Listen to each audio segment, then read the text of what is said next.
नमस्कार, सगरमाथा प्राइम समाचारमा स्वागत छ। म राधिका तामाङ। नमस्कार, म ज्योति पौडेल। समाचारको सुरुमा मुख्य समाचार। सत्ता गठबन्धन सङ्कट उत्पन्न, शक्ति बाँडफाँडमा कुरा मिलेन, सरकार गठनको 1.5 महिनामै सत्तारूढ दलहरूबीच चरम असन्तुष्टि। मन्त्रालयहरूले बनाएका कार्ययोजनालाई सरकारले एकीकृत रूप दियो, न्यूनतम साझा कार्यक्रम पूर्ण कार्यान्वयन हुने विश्वास।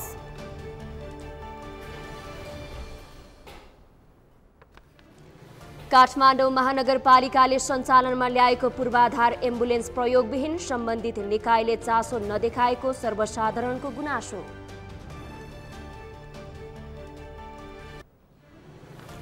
टर्की र सिरियामा गएको शक्तिशाली भूकम्पमा परि मृत्यु हुनेको संख्या 5000 नाग्यो, हजारौं घाइते, टर्कीमा आपतकाल घोषणा। र बङ्गलादेशमा जारी अन्डर-20 साफ महिला फुटबलको फाइनलमा नेपालको प्रवेश, भारत विरुद्ध 3-1 गोल अन्तरको जित।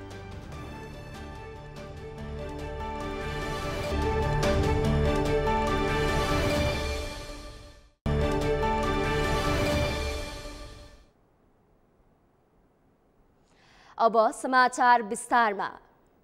राष्ट्रपति निर्वाचन, शक्ति बाँडफाँड लगायतमा कुरा मिल्न नसक्दा सत्ता गठबन्धनमा सङ्कटको जोखिम बढेको छ। एमाले सहित 7 दलको समर्थनमा प्रधानमन्त्री बने पनि पुष्पकमल दाहालले संसदमा विश्वासको मत लिएपछि सत्ता साझेदार दलभन्दा कांग्रेससँग नजिकको एमालेसँग नेताहरूको बुझाइ छ। यता राष्ट्रपति एमालेलाई दिँदापछि आफूहरूलाई नै समस्या पर्ने विश्लेषण गर्दै माओवादी केन्द्रका नेताहरू राष्ट्रिय सहमतिको कुरा गरिरहेका छन्। सभामुख र उपसभामुखको निर्वाचनमा उम्मेदवारी दिएको कांग्रेसले राष्ट्रिय सभाको उपाध्यक्षमा माओवादी केन्द्रका उम्मेदवारलाई समर्थन गर्नुलाई समेत अर्थपूर्ण रूपमा हेरिएको छ। अमृत ठकालको रिपोर्ट। सत्ता साझेदार दलहरूबीच मतभेद बढ्दै जाँदा गठबन्धनको भविष्य पनि धरापमा परेको छ। शक्ति बाँडफाँडका विषयमा कुरा नमिल्दा जसपा र नागरिक उन्मुक्ति पार्टी सरकारमा सामेल भएका छैनन् भने सरकारमा सामेल भएको जनमत पार्टी पनि खुसी छैन। हिन्दू राष्ट्र र संघीयताका विषयमा राप्रपा र माओवादी केन्द्रका नेताहरूबीच वाकयुद्ध सुरु भएको छ। गृह मन्त्रालय नपाउँदा राष्ट्रिय स्वतन्त्र पार्टी सरकारबाट बाहिरिएको छ। सरकार गठन भएको 1.5 महिनामै दलहरूबीच चरम असन्तुष्टि देखिएका बेला राष्ट्रपतिमा साझा उम्मेदवार खोज्ने माओवादीको निर्णयले गठबन्धनको भविष्य झनै अन्यलमा परेको छ। जो पात्रले संविधानको चाहिँ नि वास्तवमा चाहिँ नि संरक्षक बन्न सकोस् भन्ने हाम्रो चिन्ता हो, हाम्रो चासो हो। हाम्रो एमालेको लागि हुँदैन हामीले भनेका छैनौँ। एमालेको पात्र यस्तो अगाडि सारौँ, पहिल्यै छलफल गरौँ न त।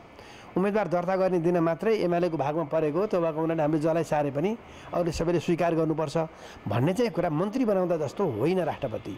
त्यो भएको कारणले गर्दाखेरि हामीले राष्ट्रपतिको विषयमा माओवादीले अलिकति चिन्ता र चासो राखेको कुरा के हो भने यो संविधान र यो व्यवस्थालाई चाहिँ नि असाध्यै चाहिँ नि प्रतिबद्ध रहेको चाहिँ नि पात्र नै अगाडि आओस्। संसद विघटन गर्ने पनि ठिक थियो, भविष्यमा पनि गर्न सकिन्छ भन्ने खालका जुन खालका अभिव्यक्ति जुन आएको छ हैन। तपाईले भन्नुपर्दाखेरि चाहिँ नि एमालेका अध्यक्ष पूर्व प्रधानमन्त्रीजीले यो कुरा सदनमा पनि पहिलो बैठकमा उहाँले जुन कुरा राख्नुभयो यो कुरा चाहिँ अलिकति मिलेन नि। एमाले सहित 7 दलको समर्थनमा प्रधानमन्त्री बने पनि संसदमा विश्वासको मत पाएपछि प्रधानमन्त्री पुष्पकमल दाहाल सत्ता साझेदार दलभन्दा कांग्रेससँग बढी नजिकिएका छन्। सभामुखको निर्वाचनमा एमाले र उपसभामुखको निर्वाचनमा स्वतन्त्र पार्टीले उम्मेदवारी दिँदा कांग्रेसले पनि उम्मेदवारी दियो, तर राष्ट्रिय सभा उपाध्यक्षको निर्वाचनमा कांग्रेसले उम्मेदवारी दिएन। माओवादी केन्द्रकी उर्मिला अरियाल निर्विरोध निर्वाचित हुनुलाई कांग्रेसको मौन समर्थन रहेको बुझिएको छ, जसले गर्दा कांग्रेस र माओवादी केन्द्र बीच भएको भद्र सहमति अनुसार नै राजनीतिक कोर्स अघि बढेको कतिपयको बुझाइ छ। सत्ता गठबन्धन बीच मतभेद बढ्दै जाँदा सुदूरपश्चिम प्रदेशमा मुख्यमन्त्री बनेका राजेन्द्र सिंह राहुलले विश्वासको मत समेत लिन सकेका छैनन्।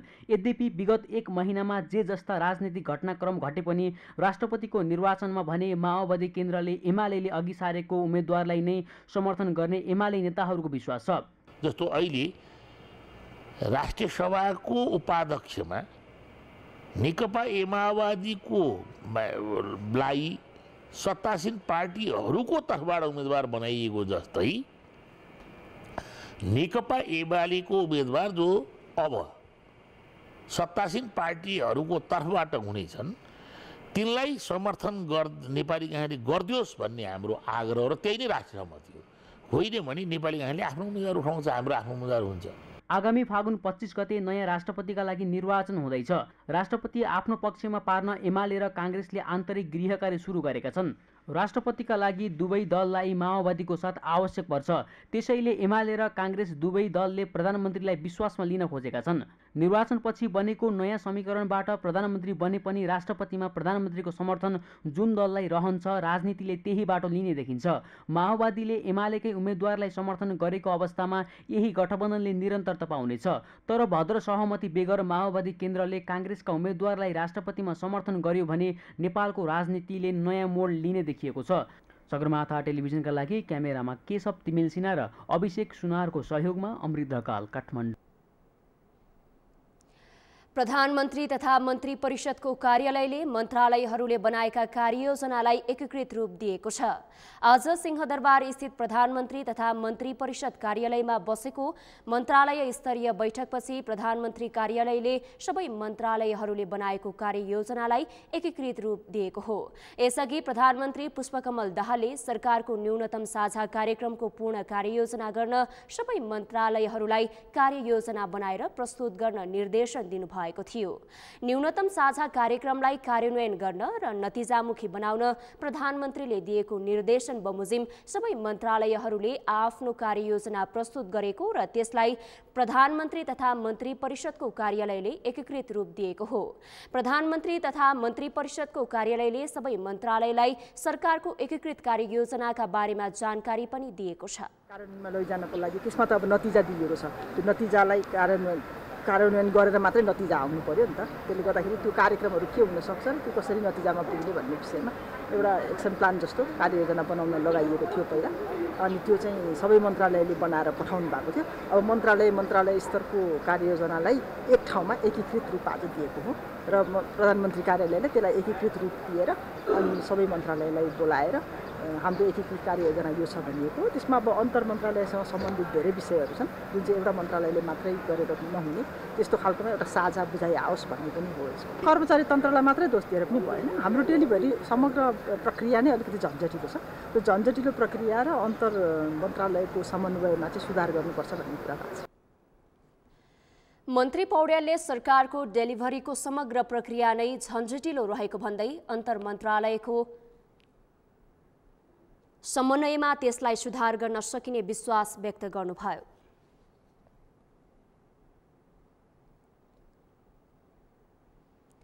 सञ्चार तथा सूचना प्रविधि मन्त्री रेखा शर्माले राष्ट्रिय स्वतन्त्र पार्टीलाई पुनः सरकारमा ल्याउने प्रयत्न भइरहेको बताउनु भएको छ। उहाँले राष्ट्रिय स्वतन्त्र पार्टीले सरकारलाई दिएको समर्थन फिर्ता नलिइसकेकाले सरकार सङ्कटमा नरहेको बताउनुभयो। सरकार छोड्नु पार्टीको स्वतन्त्र अधिकार भएकाले अहिले राष्ट्रिय स्वतन्त्र पार्टीलाई पुनः सरकारमा ल्याउन राजनीतिक ढङ्गबाट पहल भइरहेको उहाँको भनाइ छ। पार्टीको स्वतन्त्रताको कुरा हो, त्यस विषयमा पनि फेरि थप छलफल गर्ने। त्यसमा अब एउटा हाम्रो गठबन्धन पनि छ होइन, सरकार सञ्चालन संयन्त्र पनि छ। त्यहाँभित्र छलफल गरेर त्यो राजनीतिक विषय भएको हुनाले राजनीतिक ढङ्गले नै हल गर्नुपर्छ। अब प्रधानमन्त्रीले बाहिरै साझुन पनि बोल्नु भएको छ। त्यही कुरा नै अभिव्यक्त गर्ने कुरा हो कि हामी यो गठबन्धनलाई बचाउनको निम्ति र उहाँहरूलाई पनि फेरि त्यो ढङ्गले सरकारमा सहभागी गराउनको निम्ति पनि हामी प्रयत्नशील छौँ भनेर बोल्नु भएको छ। त्यसैका निम्ति पहल प्रयत्न भइ पनि रहेछ र उहाँहरूले सरकारको समर्थनै फिर्ता नलिसकेका भएर सरकार सङ्कटमा पर्यो भन्ने कुरा चाहिँ त्यस्तो समस्याको छैन अहिले। मन्त्री शर्माले कृषकहरूले तरकारी फालेर विरोध जनाइरहेको तर्फ पनि सरकारको ध्यानाकर्षण भएको बताउनुभयो। उहाँले कृषिजन्य पदार्थ उत्पादनमा जोड दिने भनिरहँदा बजार भाव र समर्थन मूल्य नतोकिँदा समस्या आएकाले समाधान गर्ने बारेमा छलफल भएको बताउनुभयो। उहाँले किसान र उपभोक्ता बीचका विक्रेताका लागि लाइसेन्सको व्यवस्था गर्ने बारेमा पनि मन्त्रालय स्तरीय बैठकमा छलफल भएको बताउनुभयो।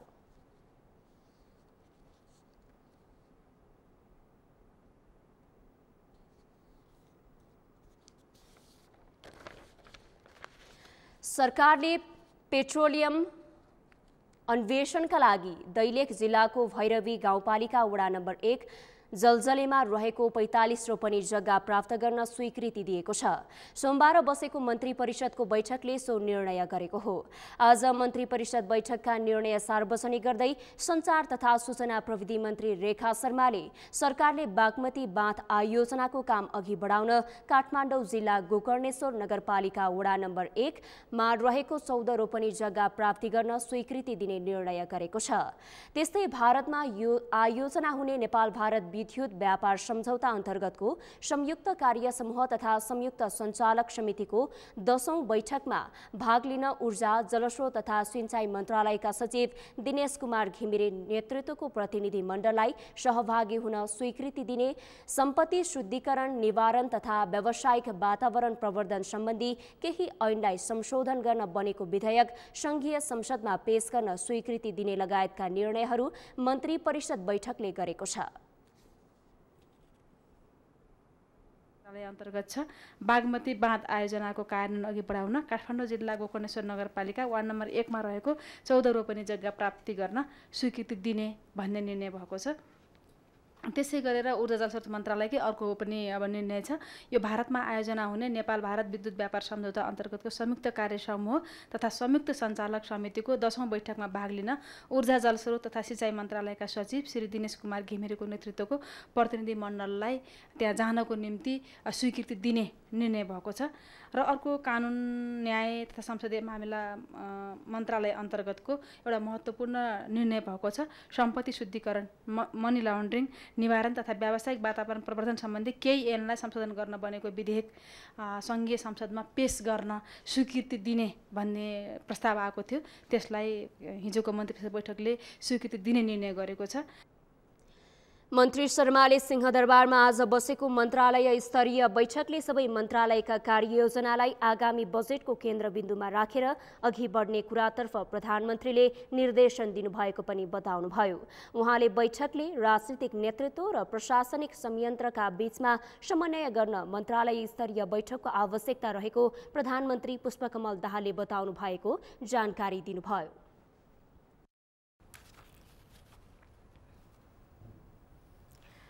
प्रतिनिधि सभा नियमावली मस्यौदा समितिले महाअभियोग सम्बन्धी व्यवस्थाबारे छुट्टै मस्यौदा बनाई समितिको बैठकमा पेश गर्ने निर्णय गरेको छ। आज बसेको समितिको बैठकले यस्तो निर्णय गरेको छ। आखिर महाअभियोग सम्बन्धी व्यवस्थाबारे छुट्टै मस्यौदाको आवश्यकता किन पर्यो? एक रिपोर्ट। मंगलबार सिंहदरबारमा बसेको प्रतिनिधि सभा नियमावली मस्यौदा समितिको बैठकले महाअभियोग सम्बन्धी व्यवस्थाबारे छुट्टै मस्यौदा बनाई समितिको बैठकमा पेश गर्ने निर्णय गरेको हो। बैठकले महाअभियोग समिति गठन, महाअभियोगको समयावधि र संसदको कार्यकाल सकिएको अवस्थामा अर्को संसदमा महाअभियोग जाने कि नजाने भन्ने विषयमा सहमति नजुटेपछि यस सम्बन्धमा छुट्टै मस्यौदा बनाई समितिमा पेश गर्ने निर्णय भएको हो। समितिका सदस्य तथा नेपाली कांग्रेसका प्रमुख सचेतक रमेश लेखकले संविधान, नियमावली र ऐनमा भएका कुराहरूलाई हेर्दै र संविधानको मूल भावलाई हेरेर संसद सचिवालयले ड्राफ्ट बनाउनु पर्ने बताएका छन्। त्यो ऐनका पनि कतिपय व्यवस्थाहरू यहाँ रिफ्लेक्ट भएको देखिन्छ। फेरि त्यो ऐन राष्ट्रपति र उपराष्ट्रपतिका बारेमा होइन, त्यो ऐन खाली संवैधानिक निकायका प्रमुख र सदस्यहरूका लागि महाभियोग सम्बन्धी कार्यविधि ऐन भनेर 2059 मा एउटा ऐन बनेको छ। त्यसकारण चाहिँ त हामीसँग 3टा एप्रेटस भयो। एउटा कन्स्टिट्युसन आफैमा हो, त्यसपछि त्यसलाई कार्यान्वयन गर्न एउटा नियमावली भयो, एउटा यो संविधानभन्दा पनि पहिला बनेको ऐन छ। त्यो ऐनलाई खारेज गर्ने हो कि त्यसलाई पनि संशोधन गरेर लाने हो, त्यो बेग्लै विषय होला, सरकारसँग त्यसका बारेमा कुरा होला। समितिका सदस्य अमरेश कुमार सिंहले महाअभियोग दर्ता भएको मितिले 3 महिनाभित्रमा नटुङ्गिए सो महाअभियोग प्रस्ताव स्वतः निष्क्रिय हुनुपर्ने व्यवस्था राख्नुपर्ने बताएका छन्। उनले जाँचबुझ समितिलाई 1 महिनाको मात्रै समय दिनुपर्ने बताएका छन्। यो महाभियोग पछिल्लोमा सबभन्दा नेपालको सिस्टम समाप्त गर्ने राज्यको तर्फबाट कार्यकारीबाट भएको प्रयास हो, जो अहिलेसम्म टुङ्गिया छैन। त्यस कारणले माननीयजीसँग एकदम म सहमत छु कि 3 महिनाभित्र पूर्ण रूपमा महाभियोग दर्ता भएको मितिदेखि 3 महिनाभित्र टुङ्गो लाग्नु पर्यो, लागेन भने स्वतः निष्क्रिय मान्नुपर्छ। दोस्रो कुरा, यहाँ सभामुखलाई पनि डिस्क्रिप्सन राइट दिनु हुँदैन। त्यो सभामुख अस्ति त 6 महिना मतलबै राखेन, छलफलै राखेन। त्यसपछि समिति गठन त्यहाँ पनि अल्झाइदियो। सबै सभामुखको बदमासी नै हो। त्यहाँ कुनै सभामुखलाई इम्युनिटी छैन, त्यसमा हरेक कुरामा इम्युनिटी दिएर त्यो देशको सिस्टम बन्दैन। सिस्टम के भने त्यहाँ एकदम फेयर डिल थियो कि सरकारलाई सर्वोच्च अदालतको प्रधान न्यायाधीशले डिस्टर्ब गर्ला, त्यसैका मैले त्यो महाभियोग समितिमा म काङ्ग्रेसको सदस्य भए पनि म साइन गरिनँ।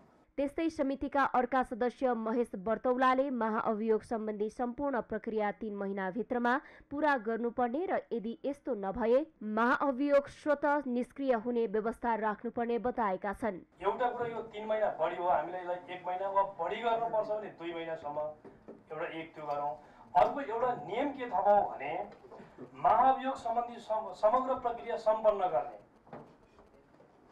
अवधि किटान गरौँ। 3 महिनाभन्दा बाहेक 3 महिनाभन्दा बढी महाअभियोगसँग सम्बन्धी प्रक्रिया लम्बाउन नपाउने। यदि जाँचबुझ समितिले 3 महिना गुजार्यो भने त्यो स्वतः चाहिँ महाअभियोग निष्क्रिय हुने, यो हामीले गर्नुपर्ने देखिन्छ। किनभने अर्को अलिकति माथि म यो नियम 154 को 7 मा एकताली हेरौँ।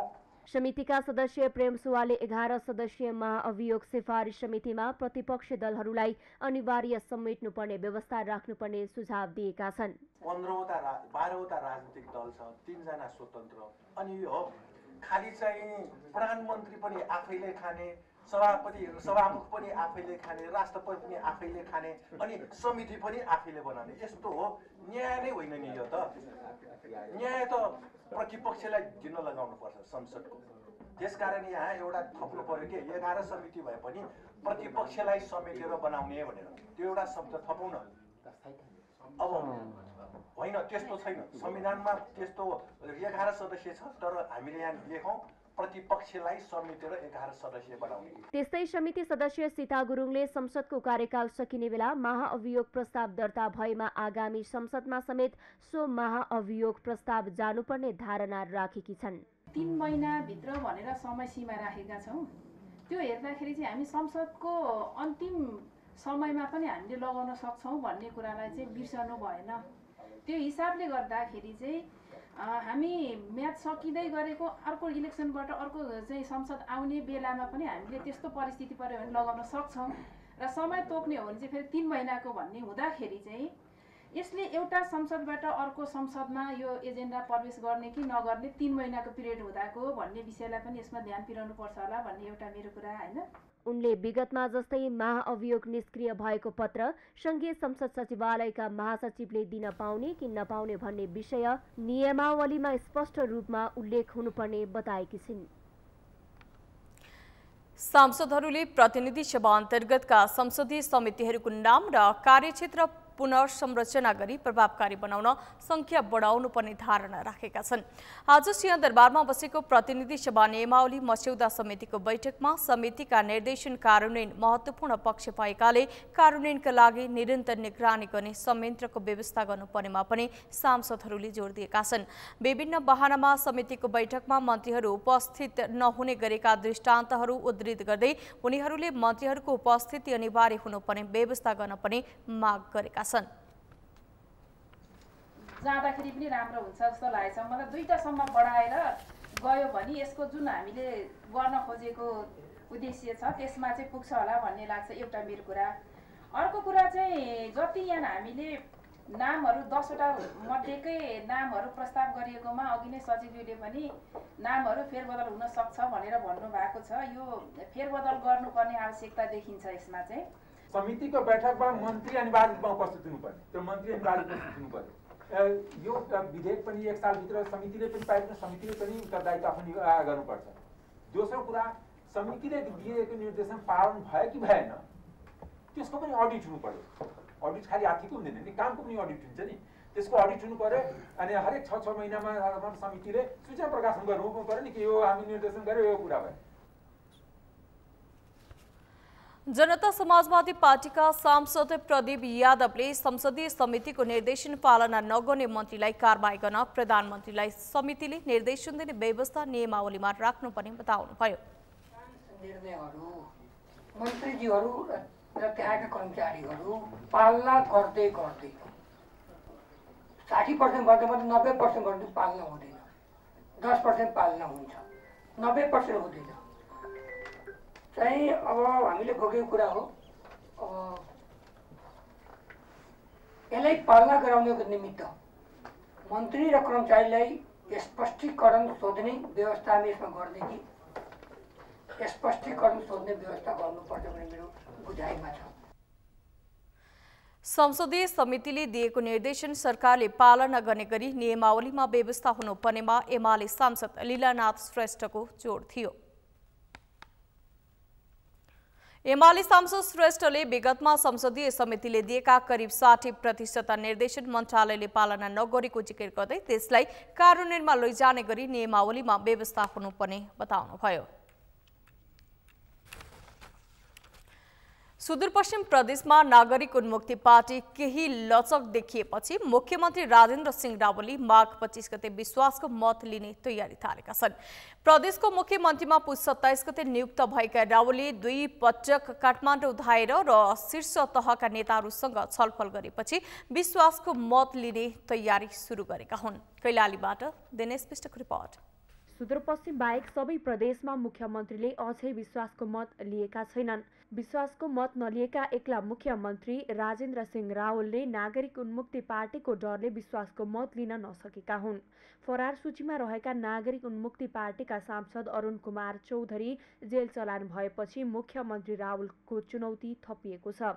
टिकापुर घटनाको किनारा लगाउने आश्वासन दिँदै नागरिक उन्मुक्ति पार्टीलाई फकाउँदै आएका मुख्यमन्त्री रावल यो घटनाले विश्वासको मत लिन हिचकिचाइरहेको देखिन्छ। टिकापुर घटनाको सन्दर्भमा झगडिया झिकाउन सर्वोच्च अदालतले आदेश दिएसँगै नागरिक उन्मुक्ति पार्टी केही लचक भएको छ। नागरिक उन्मुक्ति पार्टीले केही लचक भए पनि केही दिनमा यस विषयलाई ठोस निर्णय लिनेछ।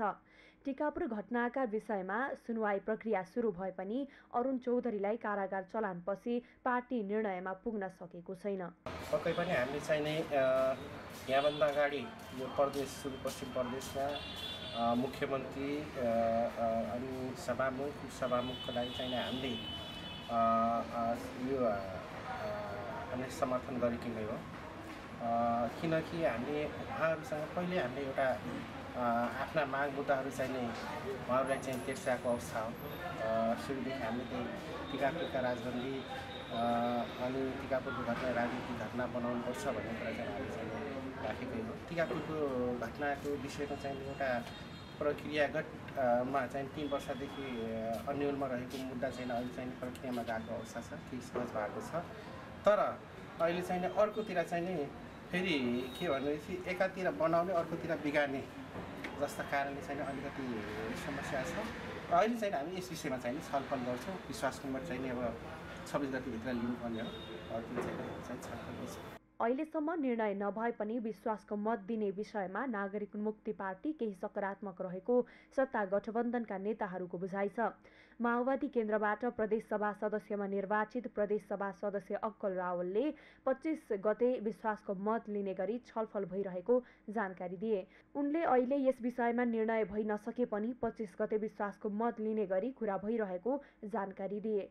सत्ता साझेदार दल नागरिक उन्मुक्ति पार्टीले सत्तामा बस्ने कि नबस्ने, सत्तामा सहभागी हुने कि नहुने भन्ने कुराको अन्योलताका कारणले गर्दा नागरिक उन्मुक्तिको सहमति बिना, उनीहरूको चाहिँ सहभागिता बिना यो सरकारलाई बहुमत नपुग्ने स्थिति पैदा भयो। नागरिक उन्मुक्तिका केही मागहरू छन्, ती मागहरूलाई हामीले उचित सम्बोधन गर्ने गरिकन सरकारमा सहभागी गराउने प्रयास भइरहेको। पौष 27 मा सुदूरपश्चिम प्रदेशको मुख्यमन्त्रीमा नियुक्त भएका रावलले माघ 27 अघि नै विश्वासको मत लिइसक्नुपर्ने संवैधानिक बाध्यता छ। रावल 29 जना प्रदेश सभा सदस्यको समर्थनमा गत 27 पुसमा मुख्यमन्त्री नियुक्त भएका हुन्। मन्त्रीमण्डल विस्तार र नियुक्त मन्त्रीलाई जिम्मेवारी दिन नसक्दा मुख्यमन्त्री कार्यालय सहित 7वटै मन्त्रालयको जिम्मेवारी मुख्यमन्त्रीसँगै छ। 53 सदस्यीय प्रदेश सभामा बहुमतका लागि 27 मत आवश्यक पर्छ। माओवादीका सभामुख बाहेक 10, एमालेका 10 र राप्रपाको 1 गरी सत्ता पक्षमा 21 मत छ। 7 सिट रहेको नागरिक उन्मुक्तिले साथ दिए मात्र सत्ता पक्षको बहुमत पुग्छ। सगरमाथा टेलिभिजनका लागि कैलालीबाट दिनेश विष्टको रिपोर्ट। अब पालो विश्रामको। विश्रामपछि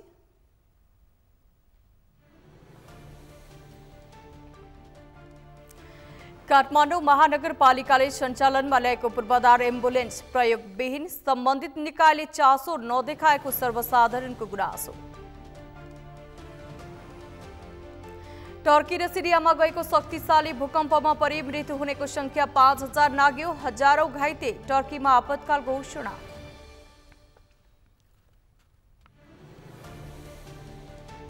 र बंगलादेशमा जारी अन्डर-20 साफ महिला फुटबलको फाइनलमा नेपालको प्रवेश, भारत विरुद्ध 3-1 गोल अन्तरले जित।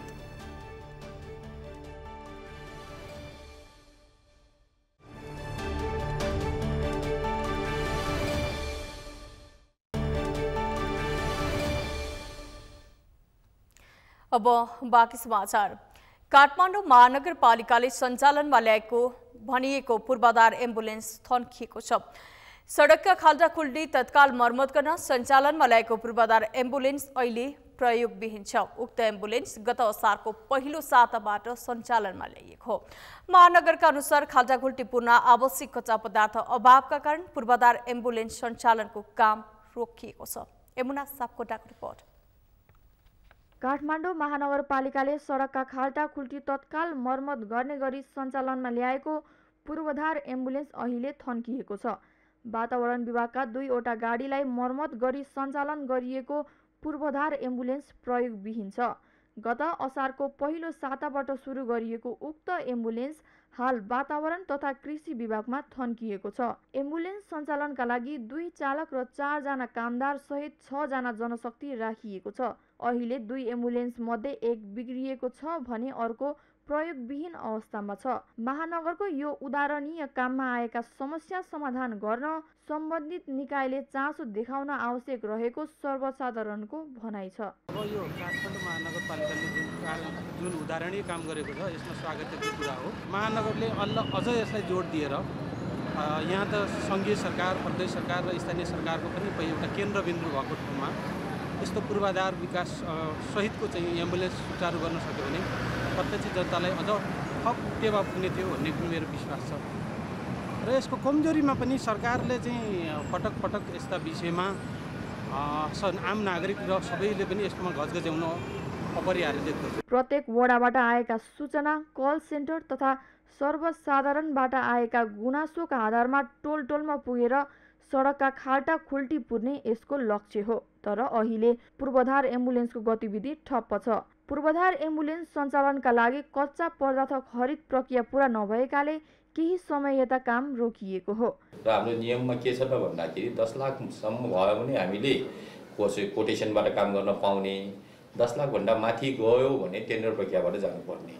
र अहिले काठमाडौँको खाल्डा खुल्डीलाई हेर्दै गर्दाखेरि चाहिँ 10 लाखमा बसेर काम गर्न सक्ने अवस्थाहरू होइन, त्योभन्दा माथि गएर काम गर्नुपर्ने, जसले गर्दाखेरि टेन्डर प्रक्रियामा जानुपर्ने भएको कारणले गर्दाखेरि अहिले टेन्डर प्रक्रियाबाट हामीले बिटुमिनदेखि लिएर त्यहाँका चाहिने सामग्रीहरू खरिद गर्नुपर्ने भएको र एक मुस्त खरिद गरिकन अनि त्यसलाई सञ्चालन गर्ने भनेर केही समय अघिदेखि हामीले त्यसलाई चाहिँ कार्यविधिभित्र राखेर चाहिँ सुरु गरिसकेका छौँ।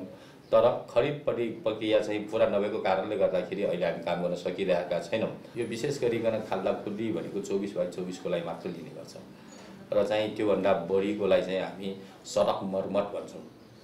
कतिपय सडक मर्मतलाई पनि खाल्डा खुल्डीको रूपमा लिने भएको कारणले गर्दाखेरि कतै यो एम्बुलेन्सलाई नै काम गर्ने हो कि भन्ने कुराहरू हुन्छ। निर्वाचित भए लगतै काठमाडौँ महानगरपालिकाका मेयर बालेन्द्र शाहले सडकको खाल्टा खुल्टी पूर्ण निकै तामझामका साथ पूर्वाधार एम्बुलेन्स सञ्चालनमा ल्याएका थिए। तर अहिले उक्त एम्बुलेन्स वातावरण विभागमा थन्किएर बसेको छ। सगरमाथा टेलिभिजनका लागि क्यामेरामा लिम बहादुर खत्रीका साथमा यमुना सापकोटा, काठमाडौँ।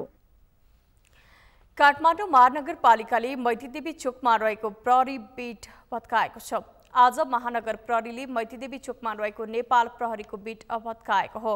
महानगर प्रहरीको टोलीले प्रहरीका आवश्यक सामानहरू सार्न लगाएर डोजर प्रयोग गरी प्रहरी बिट भत्काएको छ।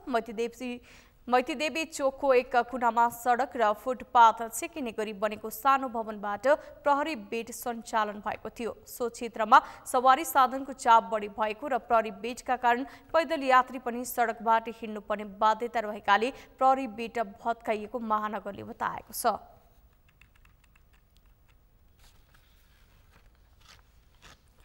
इन्धनको एकलौटी कारोबार गर्दै आएको नेपाल आयल निगमले सोमबार मध्यरातिबाट लागू हुने गरी फेरि पेट्रोलियम पदार्थको मूल्य बढाएको छ। उपभोक्ताले दैनिक उपभोग्य वस्तुमा मूल्य वृद्धिको मार खेपिरहेको बेला निगमले फेरि पनि पेट्रोलियम पदार्थको मूल्य बढाएको हो। युक्रेन रुसको युद्धले अन्तर्राष्ट्रिय बजारमा कच्चा इन्धनको मूल्य बढेको भन्दै पेट्रोलियम पदार्थको मूल्य बढेको निगमको तर्क रहेको छ। यशोदा भण्डारीको रिपोर्ट। सोमबार दिउँसोसम्म प्रति लिटर 175 रुपैयाँमा बिक्री हुँदै आएको पेट्रोल राति 12 बजेबाट लागू हुने गरी पेट्रोलको मूल्य 3 रुपैयाँले बढेर 178 रुपैयाँ पुग्यो। पेट्रोलको मात्र नभई डिजेल र मट्टीतेल पनि 1 लिटरमा 3 रुपैयाँ बढेको छ। अन्तर्राष्ट्रिय बजारमा पेट्रोलियम पदार्थको मूल्यमा आएको उतार चढाव र इन्डियन आयल कर्पोरेसन आइओसीले मूल्य समायोजन गरेर पठाएको भन्दै निगमले मूल्य बढाएको हो। मूल्य वृद्धिले समेत निगम अझै खाना पकाउने ग्यासमा 55 करोड घाटामा रहेको देखाएको छ। सरकारलाई तिर्न बाँकी 6 अर्ब 30 करोड ऋण र आइओसीलाई तिर्नुपर्ने 10 अर्ब बक्यौता देखाउँदै निगम अझै घाटामा रहेको जनाएको छ। नेपाल आयल निगम चाहिँ विगत 4 महिनादेखि चाहिँ लगातार नाफामा आएको थियो, तर अस्ति फेब्रुअरी 1 तारिकमा नयाँ मूल्य सूची प्राप्त भए पछाडि आयल निगम फेरि घाटामा गएको छ र अहिले चाहिँ हामीलाई 1 तारिकमा मूल्य आउँदाखेरि चाहिँ पेट्रोलमा 8 रुपियाँ बढेर आएको छ भने डिजेलमा पनि 8 रुपियाँ र मर्चेलमा 4 रुपियाँ र हवाई इन्धनमा चाहिँ 7 रुपियाँ 80 पैसा बढेर आएको छ। यसरी मूल्य बढेर आएको हुनाले नै नेपाल आयल निगम चाहिँ करिब 15 दिनमा चाहिँ करिब 10 करोड चाहिँ नोक्सानमा गएको छ र हामीले बाध्य भएर हिजो चाहिँ राति 12 बजेदेखि लागू हुने गरी चाहिँ 3टा पदार्थमा चाहिँ 3 रुपियाँ दरले मूल्य चाहिँ वृद्धि गरेका छौँ। त्यसो त यो भन्दा अघिल्लो पटक अन्तर्राष्ट्रिय बजारबाटै पेट्रोलियम पदार्थको मूल्य घटेर आउँदा घटाउन आनाकानी गर्दा प्रधानमन्त्रीको निर्देशनपछि घटेको थियो, तर घटेको 1 महिना पनि नपुग्दै फेरि इन्धनको मूल्य बढेको छ। अहिले पनि निगमलाई 1 महिनामा पेट्रोलबाट 13 करोड नाफा छ। दैनिक उपभोग्य सामानको मूल्य बढेर आम उपभोक्ता मारमा परिरहेको बेला फेरि इन्धनको भाव बढेपछि निम्न आय भएकाहरूलाई दैनिकी धान्न धौधौ परेको छ। अन्तर्राष्ट्रिय बजारमा मूल्य घटाउन आनाकानी गर्ने हिजोका दिनमा 8 रुपियाँ घटेर आउँदै गर्दा 2 रुपियाँ 3 रुपियाँ घटाएर त्यही प्रधानमन्त्री कार्यालयको हस्तक्षेप, आम सञ्चार माध्यमको ठुलो प्रेसर, हामी अधिकारी कर्मीहरूले निरन्तर दबावको बावजुद केही मूल्य घटाएको आँखामा छारो हान्ने काम गरियो। तर अहिले हिजो बढेर आउन पाएको छैन, तुरुन्तै लो बर्बाद भइसक्यो, अब त हामी सिद्धिन्छौँ भनेर 3 रुपियाँ बढाउनु त तुरुन्तै सकिँदो रहेछ नि त। पछि घटाउँदा फेरि संसार दबाब दिनुपर्ने, विभिन्न किसिमका रुवावासी गर्नुपर्ने, बढाउँदा फेरि त केही पनि गर्नुपर्ने छ भन्ने बित्तिकै यो के हो भन्नु भने नागरिकप्रतिको बेइमानी हो। घटाउनको निमित्त सडक करहरू, त्यस्तै गरी वातावरणीय प्रभाव कर लगायत विभिन्न जुन करका दायराहरू बढी छन्, त्यो करको दायरा घटाएर भए पनि आम उपभोक्तालाई राहत दिनुपर्ने थियो। त्यो राहत दिनको निमित्त निगम सञ्चालक समिति, निगम व्यवस्थापन जिम्मेवार भएन। अस्थिर राजनीति र विश्वव्यापी आर्थिक सङ्कटबाट नेपाल पनि अछुतो हुन सकेको छैन। नेपालको आर्थिक सङ्कट उकास्न राज्यको खरबौँ रुपैयाँ बाहिरिएको इन्धनको विकल्प नै अहिलेको पहिलो आवश्यकता हो। यसका लागि विद्युतीय ऊर्जाको उत्पादन र प्रयोग बढाउनु नै सबैभन्दा राम्रो उपाय हो। सगरमाथा टेलिभिजनका लागि क्यामेरामा केशव तिमिल सिन्हाका साथमा यशोदा भण्डारी, काठमाडौँ। दैनिक उपभोग्य वस्तुहरूमा महँगी बढ्दा आम उपभोक्ताहरूलाई दैनिकी चलाउने धौधौ परेको छ। झन् पेट्रोलियम पदार्थमा भएको मूल्य वृद्धिले आम सर्वसाधारण मारमा परेका छन्। बढ्दो महँगीले निम्न आय भएकाहरूको जीवन कष्टकर बन्दै गएको छ। यसै सन्दर्भमा आज हामीले सगरमाथा जनबोलीमा सर्वसाधारणलाई सोधेका थियौँ, महँगी नियन्त्रणका लागि कसको भूमिका के हुनु पर्ला। हेरौँ उनीहरूको भनाई उनीहरूकै शैलीमा।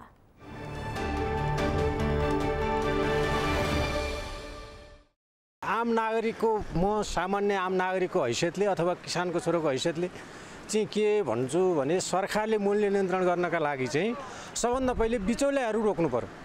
बिचौलियालाई रोक्नु पर्यो, किसानलाई प्रायोरिटी दिनु पर्यो, अनि त्यसपछि सरकारमा बस्ने, सरकारको नेतृत्व गर्ने अनि सरकार सञ्चालन गर्नेहरूले पनि निगरानी बढाउनु पर्यो र विभिन्न संस्थाहरू छन् त्यसले पनि निगरानी बढाउनु पर्यो। त्यस कारणले मूल्य नियन्त्रण हुन्छ। नत्र भने माथि बस्ने अनि माथिका तल्लो लेभललाई नहेर्ने भइसकेपछि, किसानलाई नहेरिसकेपछि बिचौलियाहरूलाई चाहिँ खुल्लमखुल्ला छ, किसानलाई छैन, माथिकालाई छैन, तब बिचका हामी आम नागरिक चाहिँ मार्कामा छौँ। त्यसो मूल्य नियन्त्रण गर्नलाई सरकारको र बिचौलियाहरूको बिचको समन्वय तोड्नलाई सरकारले आफैले प्रयत्न गर्नुपर्छ। महँगी नियन्त्रणको लागि त सबैभन्दा पहिला त हामीहरूको जतिजना पनि हेडहरू हुनुहुन्छ, लिडरहरू हुनुहुन्छ, उहाँहरूले आफ्नो व्यवहार सुधार्नु पर्यो र उहाँहरूले देशको लागि केही गर्छु भन्ने मौखिक मात्र नभएर उहाँहरूले गरेर देखाउनु पर्यो। के तपाईँको भन्न त जे पनि भन्नुहुन्छ नि, तर कार्यान्वयनमा अहिलेसम्म केही पनि भएको छैन, केही पनि गर्न सक्नु भएको छैन।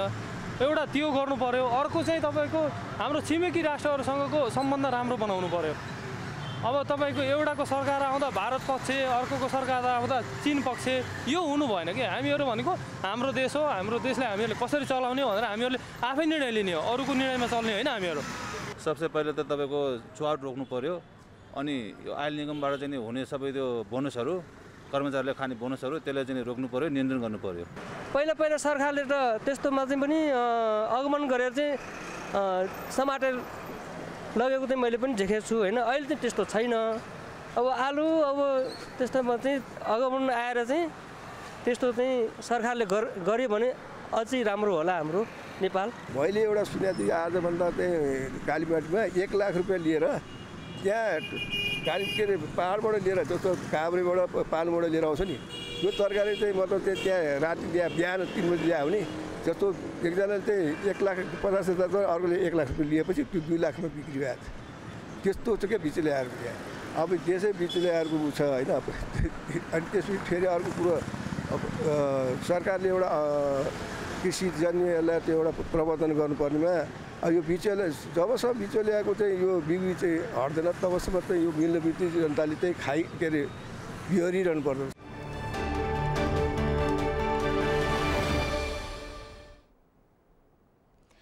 माघ 1 गते पोखरामा दुर्घटना भएको यति एयरलाइन्सको ATR 72 जहाजको प्रारम्भिक प्रतिवेदन आएको छ। जहाज उडिरहेको समयमा प्रोपेलर अर्थात् पंखा उल्टो घुमेको अर्थात् फेदरमा गएको कारण जहाज दुर्घटना भएको जाँच आयोग समितिले ठहर गरेको छ। उडिरहेको जहाजको पंखा फेदरमा जानबाट इन्जिनले नै रोक्ने र एउटा इन्जिन फेदरमा गए पनि अर्को इन्जिनले पहिलेकै अवस्थामा काम गर्ने विज्ञको भनाइले रिपोर्टमा आशंका उब्जिएको छ। अभिषेक सुनारको रिपोर्ट। माघ 1 गते पोखरामा दुर्घटना भएको यति एयरलाइन्सको ATR 72 जहाजको दुर्घटनाको प्रारम्भिक रिपोर्ट सार्वजनिक भएको छ। 9NNC कल साइनको जहाज पोखरा अन्तर्राष्ट्रिय विमानस्थलमा अवतरण गर्ने क्रममा बेस लेगमा दुवै इन्जिनका प्रोपेलरहरू फेदरमा गएको जाँच आयोगले विज्ञप्ति जारी गरेर जानकारी दिएको हो। पूर्व सचिव नगेन्द्र प्रसाद घिमिरेको संयोजकत्वमा गठित जाँच आयोगले जहाजको दुवै इन्जिन प्रोपेलर फेदरमा किन गयो भन्ने अनुसन्धान गर्न भने अझै बाँकी रहेको बताएको छ। प्रोपेलर दुईटा चाहिँ फेदरमा भएको भनेर देखिया, त्यति मात्रै हो। के कारणले भएको भनेर त्यस्तो अझ अनुसन्धान हुँदैछ। ठ्याक्क किन त्यस्तो हुन गयो त पत्ता लागेको छैन। त्यो गरेपछि अनि फाइनल रिपोर्टहरू आउँछ। फ्लाइट डाटा रेकर्डर र ककपिट भोइस रेकर्डरको विश्लेषण र अनुसन्धानबाट प्रोपेलर अर्थात् पंखा फेदरमा गएको देखिएको हो।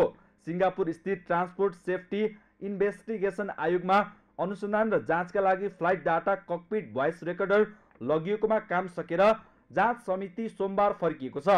यस विषयमा हवाई विज्ञले भने प्रोपेलर फेदरमा जानु असम्भव भएको दावी गरेका छन्। फेदरमा जानु भन्नाले जहाजको पंखा ठिक विपरीत दिशामा घुम्नुलाई बुझिन्छ, तर जहाजमा दुईवटा इन्जिन हुने हुँदा एउटा इन्जिनको पंखा विपरीत दिशामा घुमे पनि अर्को भने पहिलेको अवस्थामा हुने विज्ञको भनाइ छ। दुईटै इन्जिनमा दुईटा अटो फेदर कन्ट्रोल स्विच हुन्छ। त्यहाँबाट स्लिप रिङ हुन्छ, त्यो ब्लो राखे हुन्छ। त्यसले चाहिँ त्यो स्विचले सर्टेन एङ्गल चेन्ज हुन लाग्यो भने त्यो स्विचले सेन्स गर्छ। अब त्यो जहाज चाहिँ फेदर हुँदैछ अथवा पार चाहिँ त्यसले हावा अगाडि फाल्न जाँदैछ, यसले जहाजले इन्जिनले पछाडि फाल्नु पर्ने हो। अब अगाडि फाल्दैछ भने पहिले अटो फेदर वार्निङ स्विच आउँछ। त्यहाँ त्यो दुईटै तपाईँको प्रोपेलर त फेदरमा जानु नपर्ने हो, किनभने दुईटा इन्जिनको जुन propeller auto feather control switch छ त्यहाँ त्यो स्विचले यतापट्टि फेदर अर्को इन्जिनमा फेदरमा हुन लाग्यो भने यतापट्टि इन्जिनले सेन्स गर्छ। यो इन्जिन सेन्स गर्ला जसले भने यसले पनि कन्ट्रोल गरिदिन्छ। अर्को इन्जिन चाहिँ राइटपट्टिको अथवा लेफ्टपट्टिको इन्जिनलाई फेदरमा जानला ब्लेड एङ्गल चेन्ज हुन लाग्यो भने सर्टेन एङ्गल पुग्ने बेलामा त्यसले सेन्स गरेर अटो फेदर वार्निङ स्विच आउँछ, अटो फेदर जानु दिन्न। त्यो स्विचले के गर्छ भने त्यो स्विचले सेन्स गरेर हाइड्रोलिक फ्लुइड पठाएर रोकिदिन्छ।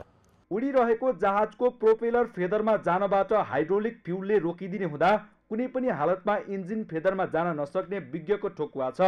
कुनै असावधानीले कारणवश फेदर परिवर्तन हुन लागे पनि जहाजको स्वचालित फेदर कन्ट्रोल स्विचले हाइड्रोलिक फ्युल नियन्त्रण गरेर फेदरमा जानबाट रोक्ने विज्ञको भनाइले दुर्घटनाको कारण शङ्काको घेरामै रहेको छ। त्यसो त यो ATR 500 जहाजमा फेदर कन्ट्रोलको विषयमा सम्पूर्ण डाटा रेकर्ड नहुने विज्ञले बताएका छन्। यस विषयमा अप्रत्यक्ष कुराकानी गरे पनि औपचारिक रूपमा जाँच आयोगका कुनै पनि सदस्यले प्रत्यक्ष कुराकानी गर्न भने चाहेनन्।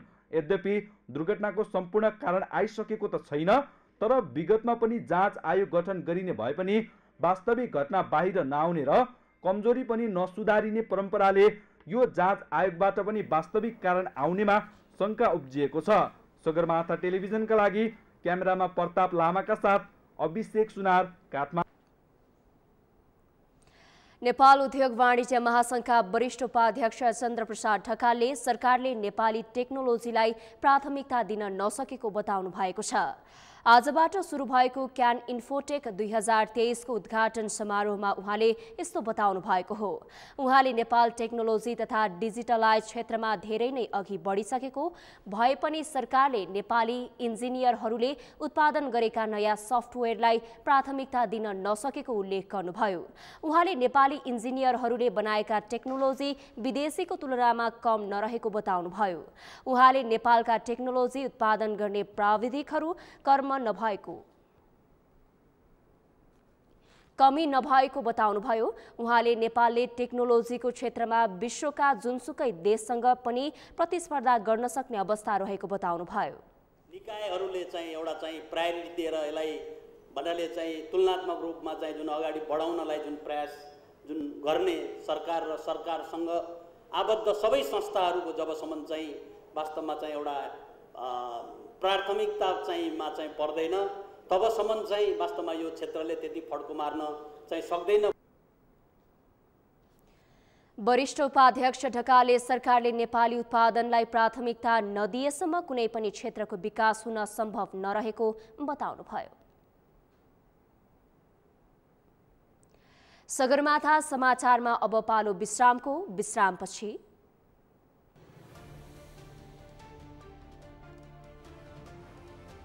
टर्की र सिरियामा गएको शक्तिशाली भूकम्पमा परि मृत्यु हुनेको संख्या 5000 नाघ्यो।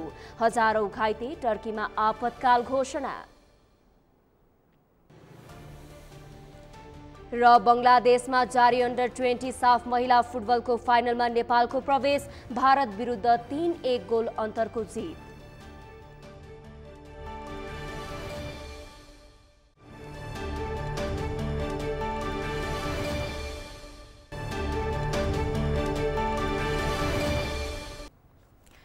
अब पालो अर्थ समाचारको।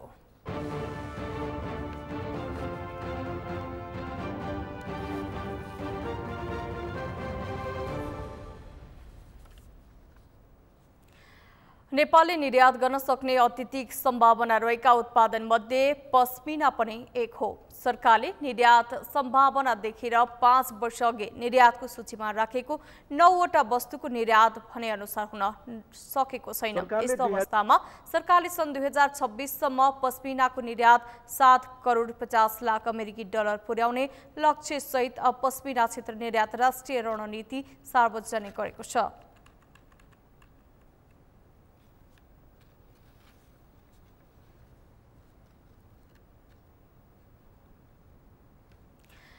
पर्साको वीरगञ्ज भन्सार कार्यालयले चालू आर्थिक वर्षको 6 महिनामा लक्ष्यको 61% राजस्व सङ्कलन गरेको छ।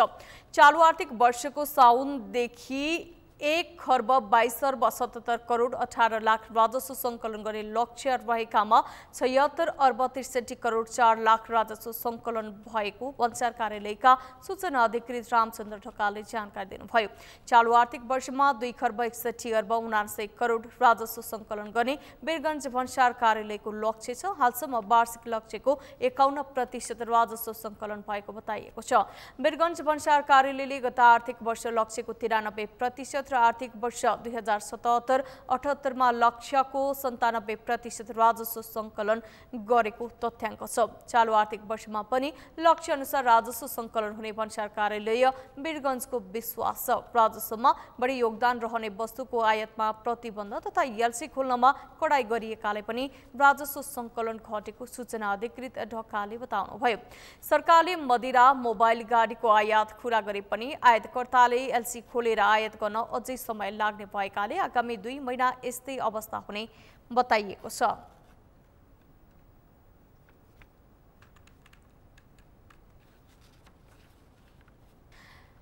समाचारको अन्त्यमा मुख्य समाचार पुनः एकपटक।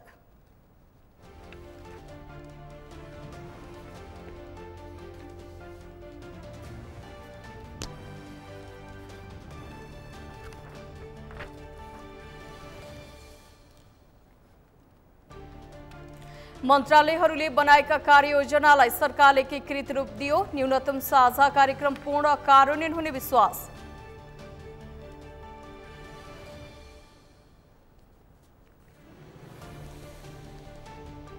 काठमाडौँ महानगरपालिकाले सञ्चालनमा ल्याएको पूर्वाधार एम्बुलेन्स प्रयोगविहीन, सम्बन्धित निकायले चासो नदेखाएको सर्वसाधारणको गुनासो। टर्की र सिरियामा गएको शक्तिशाली भूकम्पमा परि मृत्यु हुनेको संख्या 5000 नाघ्यो, हजारौं घाइते, टर्कीमा आपतकाल घोषणा।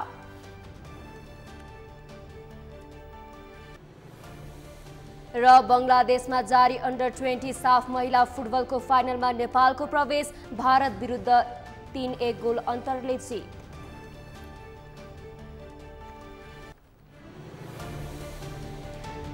हौस् त सगरमाथा प्राइम समाचार अहिलेलाई सकियो। तपाईँ समाचार बुलेटिनका साथै सगरमाथा टेलिभिजनका सम्पूर्ण कार्यक्रम www.sagarmatha.tv मा पनि पढ्न र हेर्न सक्नुहुनेछ। साथै युट्युबमा youtube.com/sagarmatha TV नेपालमा हेर्न सक्नुहुनेछ। तपाईँ हामीलाई फेसबुकमा पनि facebook.com/YesTV नेपालमा फलो गर्न सक्नुहुनेछ। समाचारको शिखर, नेपालको गौरव, नेपालको पहिलो न्युज च्यानल सगरमाथा टेलिभिजन हेर्दै गर्नुहोला। नमस्कार।